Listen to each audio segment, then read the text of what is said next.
오늘도 말씀으로 승리하시는 복된 날 되시길 주님의 이름으로 축복합니다. 오늘 우리에게 주신 말씀은 신명기 21장 1절부터 마지막 23절까지입니다. 말씀 함께 보겠습니다. 제 21장. 내 하나님 여호와께서 내게 주어 차지하게 하신 땅에서 피살된 시체가 들에 엎드러진 것을 발견하고 그 쳐 죽인 자가 누구인지 알지 못하거든 너희의 장로들과 재판장들은 나가서 그 피살된 곳의 사방에 있는 성읍의 원근을 잴 것이요, 그 피살된 곳에서 제일 가까운 성읍의 장로들이 그 성읍에서 아직 부리지 아니하고 멍에를 매지 아니한 암송아지를 취하여 그 성읍의 장로들이 물이 항상 흐르고 갈지도 않고 씨를 뿌린 일도 없는 골짜기로 그 송아지를 끌고 가서 그 골짜기에서 그 송아지의 목을 꺾을 것이요, 레위 자손 제사장들도 그리로 갈지니 그들은 네 하나님 여호와께서 택하사 자기를 섬기게 하시며 또 여호와의 이름으로 축복하게 하신 자라. 모든 소송과 모든 투쟁이 그들의 말대로 판결될 것이니라. 그 피살된 곳에서 제일 가까운 성읍의 모든 장로들은 그 골짜기에서 목을 꺾은 암송아지 위에 손을 씻으며 말하기를, 우리의 손이 이 피를 흘리지 아니하였고 우리의 눈이 이것을 보지도 못하였나이다. 여호와여, 주께서 속량하신 주의 백성 이스라엘을 사하시고 무죄한 피를 주의 백성 이스라엘 중에 머물러 두지 마옵소서 하면 그 피 흘린 죄가 사함을 받으리니 너는 이와 같이 여호와께서 보시기에 정직한 일을 행하여 무죄한 자의 피 흘린 죄를 너희 중에서 제할지니라. 내가 나가서 적군과 싸울 때에 내 하나님 여호와께서 그들을 내 손에 넘기심으로 내가 그들을 사로잡은 후에 내가 만일 그 포로 중에 아리따운 여자를 보고 그에게 연연하여 아내를 삼고자 하거든 그를 네 집으로 데려갈 것이요, 그는 그 머리를 밀고 손톱을 베고 또 포로의 의복을 벗고 네 집에 살며 그 부모를 위하여 한 달 동안 애곡한 후에 내가 그에게로 들어가서 그의 남편이 되고 그는 네 아내가 될 것이요, 그 후에 내가 그를 기뻐하지 아니하거든 그의 마음대로 가게 하고 결코 돈을 받고 팔지 말지라. 내가 그를 욕보였은즉 종으로 여기지 말지니라. 어떤 사람이 두 아내를 두었는데 하나는 사랑을 받고 하나는 미움을 받다가 그 사랑을 받는 자와 미움을 받는 자가 둘 다 아들을 낳았다 하자. 그 미움을 받는 자의 아들이 장자이면 자기의 소유를 그의 아들들에게 기업으로 나누는 날에 그 사랑을 받는 자의 아들을 장자로 삼아 참장자, 곧 미움을 받는 자의 아들보다 앞세우지 말고 반드시 그 미움을 받는 자의 아들을 장자로 인정하여 자기의 소유에서 그에게는 두 몫을 줄 것이니 그는 자기의 기력의 시작이라. 장자의 권리가 그에게 있음이니라.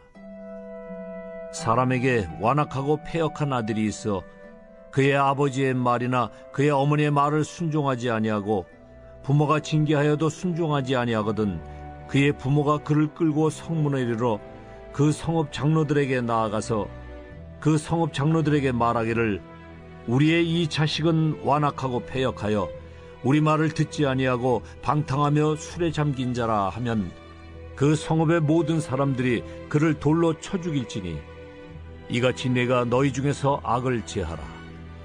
그리하면 온 이스라엘이 듣고 두려워하리라. 사람이 만일 죽을 죄를 범함으로 내가 그를 죽여 나무 위에 달거든 그 시체를 나무 위에 밤새도록 두지 말고 그날에 장사하여 내 하나님 여호와께서 내게 기업으로 주시는 땅을 더럽히지 말라. 나무에 달린 자는 하나님께 저주를 받았음이니라. 말씀의 제목은 은밀하고 사적인 죄까지입니다. 신명기 23장은 범인이 누구인지 알 수 없는 살인 사건이 일어났을 때 어떻게 그 시신을 처리해야 하는지 가르쳐주고 있습니다.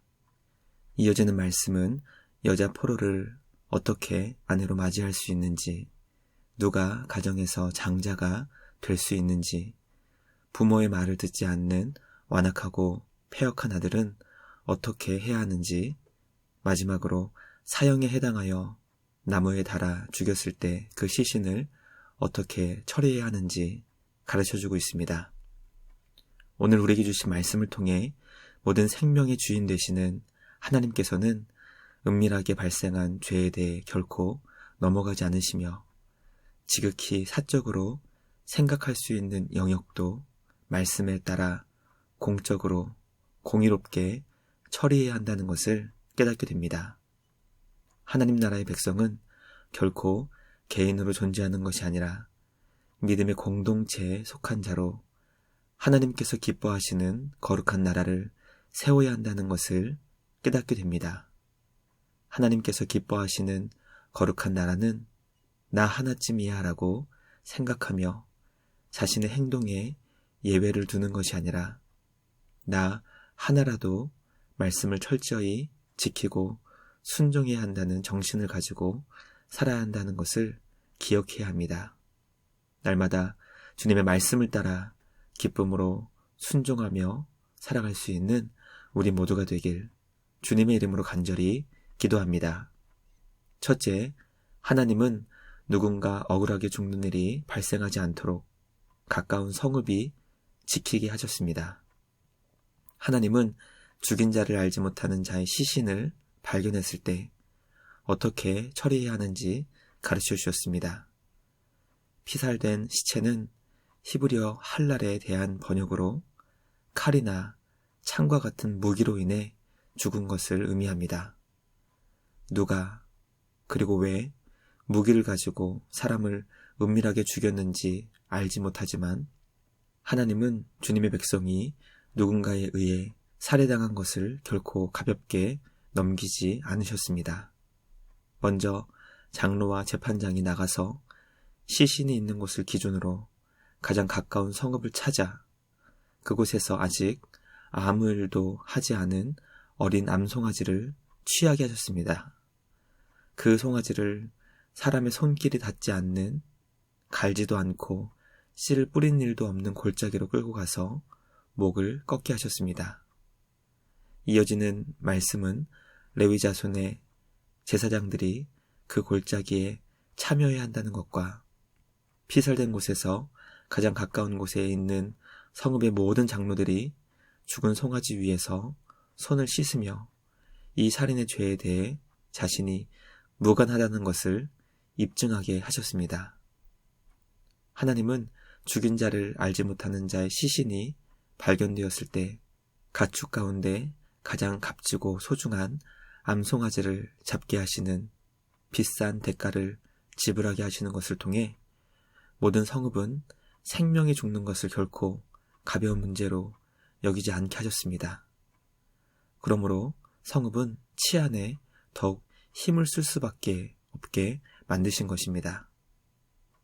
말씀을 묵상하며 성도는 우리 주변에서 발생하는 이름 모를 억울한 자의 죽음을 결코 나와는 상관이 없는 다른 사람의 문제로 여길 수 없다는 것을 깨닫게 됩니다. 하나님은 타인이 억울하게 죽는 죽음에 대한 책임을 가까운 공동체가 지게 하셨습니다. 그러므로 성도는 주변을 돌아보며 누군가 억울하게 죽는 일이 발생하지 않도록 주님이 주신 힘과 지혜와 능력으로 예방하고 적극적으로 막아야 한다는 것을 깨닫게 됩니다. 천하보다 귀한 생명을 지키고 보호할 수 있는 우리 모두가 되길 주님의 이름으로 간절히 기도합니다. 둘째, 하나님은 주님의 복된 가정이 서로를 사랑하며 서로를 귀하게 세워주길 기뻐하십니다. 이어지는 말씀은 하나님께서 가정에서 발생할 수 있는 다양한 상황들에 대한 규정을 가르쳐 주시는 것을 기록합니다. 전쟁을 통해 여자 포로를 사로잡았을 때 그를 어떻게 아내로 맞이할 수 있는지, 누가 한 가정에서 장자의 권리를 가질 수 있는 것인지, 마지막으로 부모의 말을 듣지 않는 완악하고 패역한 아들을 어떻게 해야 하는지 가르쳐주고 있습니다. 신명기 말씀이 기록되고 있던 고대 사회는 전쟁 포로를 노예로 삼을 수 있었고 한 남자가 여러 명의 아내를 재산으로 가질 수 있었던 사회였습니다. 21세기를 기준으로 말씀을 이해하려고 한다면 맞지 않는 부분이 있다 하더라도 하나님께서는 가정해 주신 규정을 통해 무엇을 이루시기 원하셨는지 깨닫게 되길 소망합니다.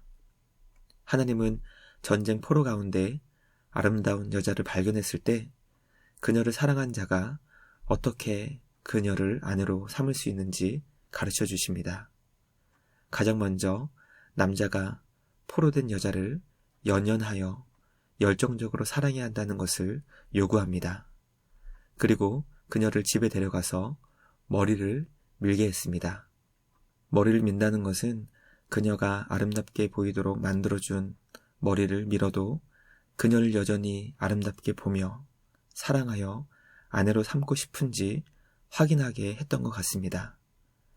여인의 머리를 밀어도 여전히 사랑하여 아내를 삼고 싶다면 포로의 의복을 벗기고 자유인의 옷을 입혀주고 전쟁으로 사망했던 부모를 위해 한 달 동안 애곡하게 했습니다.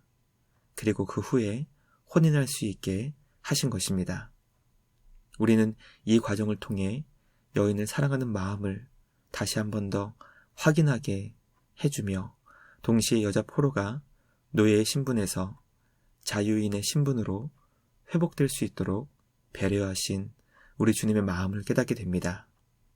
그러나 만약 혼인 이후 남자의 마음이 변해서 더 이상 아내를 기뻐하지 않는다면 결코 돈을 받고 종으로 팔지 못하게 하시며 아내를 자유롭게 놓아주게 하셨습니다. 하나님은 가정에 두 아내가 있어 한 사람은 사랑을 받고 한 아내는 미움을 받는 상황이 있을 때 두 아내에게서 낳은 아들 가운데 사랑받는 여부와 상관없이 반드시 처음 태어난 아들이 장자가 되게 하셨습니다. 하나님은 아버지가 장자를 세울 수 있는 권리를 주지 않으셨고 동시에 모든 아내의 권리를 보호해 주셨습니다. 마지막으로 하나님은 부모의 말을 듣지 않고 자기 마음대로 완악하고 패역하게 살아가는 아들을 어떻게 해야 하는지 가르쳐 주십니다. 이 아들의 완악하고 패역함은 방탕하며 술에 잠겨 주변 사람들에게 피해를 끼치고 악한 영향을 주었던 것 같습니다. 하나님은 패역한 아들을 둔 부모는 그를 끌고 가서 성읍의 장로들에게 보이게 하셨습니다. 성읍의 장로들은 그 패역한 아들을 성읍의 모든 사람 앞으로 데리고 가서 성읍에 살고 있는 모든 사람들이 그를 돌로 쳐 죽이게 했습니다. 패역한 아들로 인해 공동체에 죄악이 퍼지지 않게 하신 것입니다.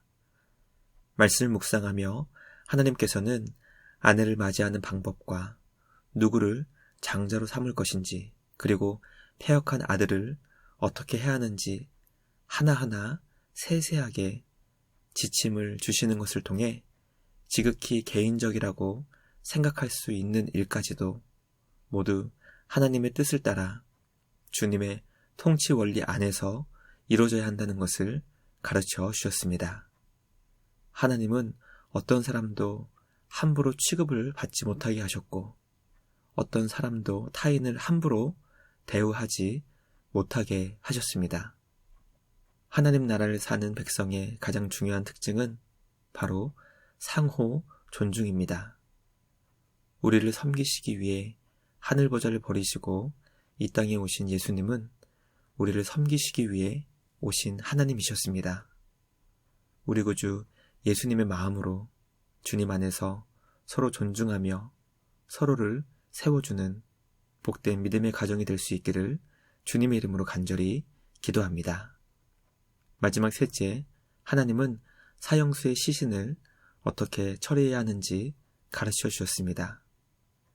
신명기 21장은 죽은 죄를 범하여 사형에 처한 시신을 어떻게 처리해야 하는지 가르쳐 주시는 것으로 말씀이 마무리됩니다. 사형수를 나무 위에 달아 죽인 후 시체를 나무 위에 밤새도록 두지 않게 하셨습니다. 하나님은 사형수를 나무 위에 밤새도록 두지 않게 하시는 것을 통해 그 땅이 더러워지지 않게 하신 것입니다. 땅이 더러워진다는 것은 주님의 백성이 살고 있는 터전이 더러워지지 않게 하신 것입니다. 하나님은 주님의 백성이 사형수를 나무에 매달아 시체를 밤새도록 달고 싶어 하는 그 마음으로 자비를 베풀지 않는 것을 통해 그 땅에 살고 있는 자들의 마음이 악해지는 것을 막아주셨습니다. 죽은 자의 시신이라도 함부로 대하지 않게 하시는 것을 통해 주님의 자녀들이 주님의 마음으로 사랑과 자비의 마음을 가질 수 있게 하신 것입니다. 하나님은 우리가 주님 안에서 서로 사랑하며 서로 존중하기를 기뻐하십니다. 비록 너무나 악한 죄를 범하여 나무 위에 매달아 죽일 수밖에 없었던 사형수였지만 그의 시신만큼은 최소한 보호받게 하시는 것을 통해 공동체가 더 악한 마음을 가지지 않을 수 있게 하셨습니다. 말씀 묵상을 통해 주님의 마음으로 생명을 사랑하고 존중할 수 있는 우리 모두가 되길 주님의 이름으로 간절히 기도합니다. 묵상을 마치며 함께 기도하겠습니다. 하나님 아버지 감사합니다. 오늘 우리에게 주신 말씀을 통해 하나님의 자녀들은 은밀하고 사적인 일까지도 모두 주님 안에서 주님의 뜻을 따라 해결해야 한다는 것을 깨닫게 하시니 감사합니다. 은밀한 죄가 발생하였을 때 그것을 결코 가볍게 넘기지 않아야 한다는 것과 지극히 개인적인 일이라 생각하는 것 하나라도 주님의 마음과 뜻을 따라 처리해야 한다는 것을 가르쳐 주시니 감사합니다. 코람데오의 정신으로 하나님 앞에서 주님의 뜻을 따라 살아가게 하시고 하나님께서 기뻐하시는 자녀의 삶은 서로 사랑하며 서로 존중하며 서로 섬기는 것임을 기억하여 예수님께서 우리를 사랑하시고 존중해 주시며 죽기까지 섬겨주신 것처럼 주님의 제자 되어 예수님께서 보여주신 본을 따라 살아가는 우리 모두가 되게 하여 주시옵소서.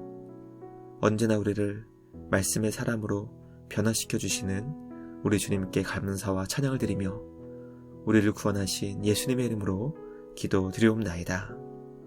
아멘.